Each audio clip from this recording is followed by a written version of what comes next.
With this most recent Counter-Strike 2 update, which we received last night, Valve is finally addressing the recent hitbox issues, as well as fix some of the other bugs that were present in the game, which we will cover in this video. As always, of course, timestamps are in the description down below, so if you want to skip ahead to a specific topic, feel free to do that. For this video in specific, we will be starting off with the animation changes, since these include some of the most important bug fixes. Valve finally addressed the misaligned hitboxes, which were most likely introduced with the update from the 6th of October, where they made some improvements to the animation system. This caused the character models and the hitboxes to be misaligned, which you can see in the background footage right now. This is how it looked before the update. And this is how it looks like now after the update, so there no longer seems to be any issues regarding the hitboxes being misaligned, which I'm very glad to see. I would also like to point out that some of the animation issues that were introduced with the update from the 6th of October have been resolved as well. This is how some of the animations previously looked like. You can see the AK looks really messed up. The same happened with the M4 as an example and other weapons as well. And this is how the animations look like after yesterday's update. So Valve has really done their homework and addressed these glaring issues with the game.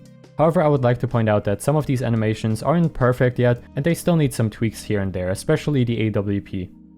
The next issue they fixed with this update is the knife spinning not feeling as fast as it did in CSGO. This is very nice to hear for Karambit owners because this is something we talked about in a previous video. Previously, the knife was just super slow in comparison to CSGO, but now it's basically as fast as it was in CSGO. I think it's even faster and it looks a bit silly now, but I kinda like it. It's pretty nice. Good job, Valve.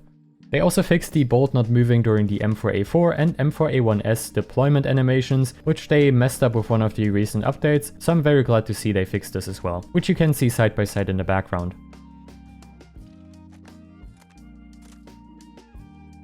And lastly, for the animation category, they fixed the bug where the weapon inspect could interrupt the silencer toggle animation, which I didn't notice before, but it's good they fixed it.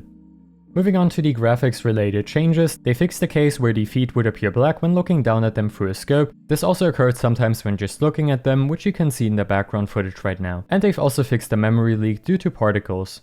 Moving on to the miscellaneous changes, they fixed several bugs with looking to play. Previously, looking to play didn't really work as intended and there were some issues associated with it, but now it seems to work. They fixed the bug where the loadout changes weren't saved if the game was closed shortly after making changes, and they've also addressed the bug where Steam Friends match status was delayed or missing completely. They've made some CPU performance improvements for weapon tracers. Not entirely sure if my method of testing here really works, but we can see that we lose slightly less frames per second, which is really nice to see. And they also added an official matchmaking data center in China.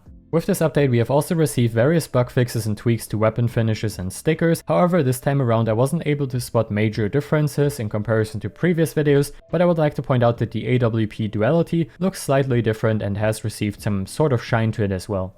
However, Valve still has a lot of work ahead of them, as some weapon finishes and gloves as an example still look worse than they did in CSGO, and stickers are still quite oversized on some weapon models, which is something they will hopefully address in the near future.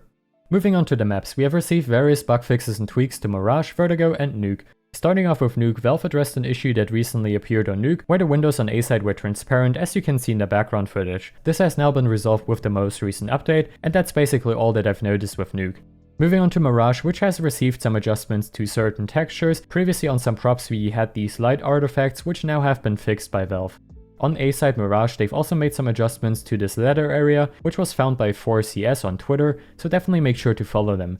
And last but not least for Vertigo, this change was also discovered by ThourCS, so full credits go to them. This area has received some slight adjustments to these cones, as you can see in the background footage. Last but not least, we have also received the CSGO Legacy version with this update, which you can access by going to your Steam library, right-clicking Counter-Strike 2, going to Properties, Beta, and then select the CSGO Legacy version. You then have to download 12 GB. After that, if you click play, you will receive a brand new launch option. When launching the Legacy version, you will be greeted with this message. This is the Legacy version of CSGO. Support for it will end on January 1st, 2024. If you launch Counter-Strike 2 and ended up here, your hardware configuration may be incompatible with Counter-Strike 2. For more information, visit Steam support. If you go to the Steam support page, there may be some bad news for some users, as Valve is basically ending support for DirectX 9 and 32-bit operating systems, as well as no longer supporting macOS, which I've received some comments about on a previous video. As far as I'm aware, you can do anything besides matchmaking. I think you can even open cases in CSGO, which is going to be great news for Ohnepixel. Anyways, that's going to conclude today's video. I hope it was informative and enjoyable. Thank you so much for watching it, and I will see you of course in the next video. Bye guys.